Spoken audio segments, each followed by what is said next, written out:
Hello friends, welcome back to MVL Creations. MVL Creations ని subscribe చేసుకోండి. పక్కనే ఉన్న బెల్ ఐకాన్ ని క్లిక్ చేయండి.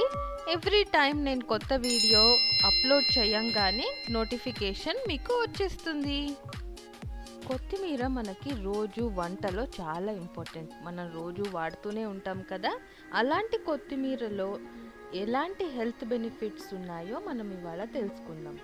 కొత్తిమీర వల్ల ఒబెసిటీ రిస్క్ తగ్గుతుంది, బ్లడ్ ప్రెషర్ని కంట్రోల్ చేస్తుంది, ఇమ్యూనిటీ బూస్ట్ చేసే యాంటీ ఆక్సిడెంట్స్ కూడా కొత్తిమీరలో చాలా రిచ్గా ఉంటాయి. డైజెషన్లో కూడా బాగా హెల్ప్ చేస్తుంది. పీక్ సమ్మర్లో మనకి కొత్తిమీర ప్రైస్ చాలా ఎక్కువగా ఉంటుంది. అలాంటి టైంలో కూడా మనం కొత్తిమీరని ఎలా వాడుకోవచ్చో, ఎట్లా స్టోర్ చేయొచ్చో చూద్దాం. ఈ వీడియోలో మనం కొత్తిమీరని రెండు రకాలుగా ఎలా స్టోర్ చేసుకోవాలో చూద్దాము. ఒకటి ఫ్రెష్గా వాడుకోవచ్చు, ఇంకొకటి స్టోర్ చేసుకుని మనకి ప్రైసెస్ ఎక్కువగా ఉన్నప్పుడు ఈ కొత్తిమీరని యూస్ చేసుకోవచ్చు. ముందుగా మనం కొత్తిమీరని ఇట్లా తీసుకుని ఒక పెద్ద టబ్లో నీళ్లు తీసుకున్నాను. ఇవి నార్మల్ ట్యాప్ వాటరే. ఇందులో మనం కొత్తిమీరని యాడ్ చేసి, ఇదేనండి మన ట్రిక్, ఇందులోకి మనము ఐస్ క్యూబ్స్ యాడ్ చేస్తున్నాం. ఐస్ క్యూబ్స్ యాడ్ చేయడం వల్ల మన కొత్తిమీర నల్లపడదు, అలాగే ఫ్రెష్గా ఉంటుంది. ఇలా 2-3 సార్లు బాగా వాష్ చేసుకోవాలి.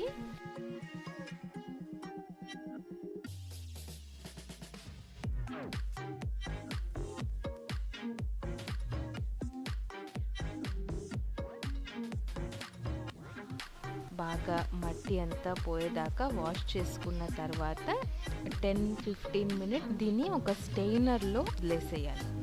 ఇట్లా మొత్తం వాటర్ డ్రిప్ అయిపోయిన తర్వాత ఒక మంచి కాటన్ క్లాత్ తీసుకుని ఇట్లా దాన్ని తడి అంతా వెళ్ళిపోయేదాకా తుడుచుకోవాలి.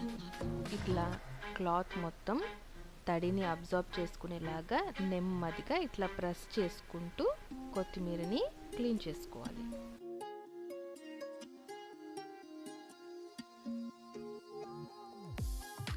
మామూలుగా అయితే మనం ఏం చేస్తామంటే మొత్తం కాడల్ని ఇట్లా కట్ చేసేస్తాం. అలా కాకుండా ఓన్లీ రూట్స్ వరకు మాత్రమే తుంచుకుని కట్ చేసుకుని ఇట్లా సెపరేట్గా పెట్టుకోవాలి. కొత్తిమీర కాడలు కూడా మనం పాడేయకూడదు, వీటిని కూడా మనం యూస్ చేసుకోవాలి. ఏదన్నా పచ్చళ్ళు చేసినా లేదా చారు పెట్టుకున్నా అందులోకి ఈ కొత్తిమీర కాడల్ని యాడ్ చేసుకోవచ్చు. ఇలా మొత్తం చేసుకున్న తర్వాత ఒక టిష్యూ తీసుకుని ఆ టిష్యూలో కొంచెం కొంచెం కొత్తిమీర పార్ట్స్గా సెపరేట్ చేసుకుని ఇట్లా రోల్ చేసి పెట్టడం వల్ల మనకి ఎక్స్ట్రా మాయిశ్చర్, ఎక్స్ట్రా తడి ఏదైనా మిగిలినా కూడా ఈ టిష్యూ అబ్జార్బ్ చేసేసుకుంటుంది. దానివల్ల మన కొత్తిమీర ఎక్కువ రోజులు పాడవకుండా ఉంటుందన్నమాట.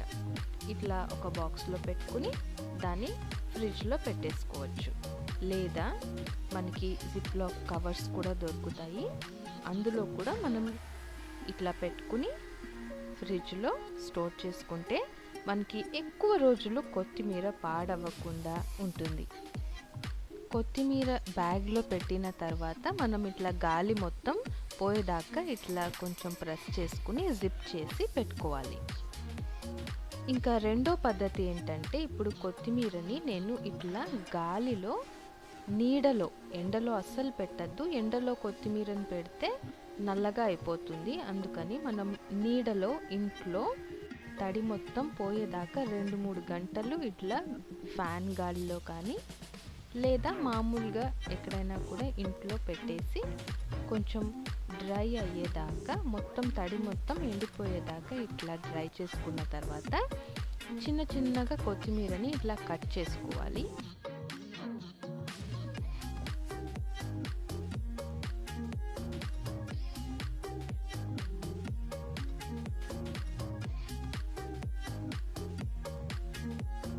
ఆ తర్వాత మనం వేరే ఏదైనా క్లాత్ తీసుకుని, మంచి క్లాత్, దాని మీద ఇట్లా కొత్తిమీరని స్ప్రెడ్ చేసుకుని నీడలో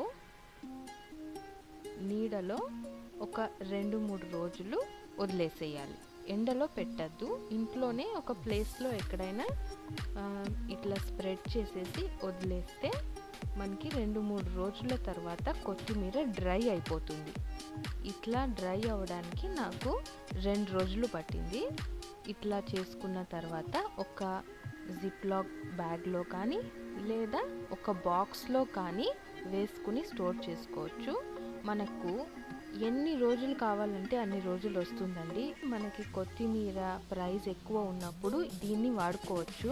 ఇది వాసన కూడా అలాగే ఉంటుంది, ఫ్రెష్గానే ఉంటుంది. ఏ కూరలైనా, ఏ దాల్ ఏదన్నా పచ్చడి చేసుకున్నా, ఎందులో అయినా మనం మామూలు కొత్తిమీర ఎలా వాడతామో అలాగే దీన్ని కూడా వాడుకోవచ్చు. ఇలా గనుక మీరు కొత్తిమీరని స్టోర్ చేసుకుంటే ఎక్కువ రోజులు ఫ్రెష్గా ఉంటుంది. ఈ వీడియో కనుక మీకు నచ్చినట్టయితే మీ ఫ్రెండ్స్తో, ఫ్యామిలీతో షేర్ చేయండి, లైక్ చేయండి. ఎంవిఎల్ క్రియేషన్స్ని తప్పకుండా సబ్స్క్రైబ్ చేసుకోండి. Thank you for watching.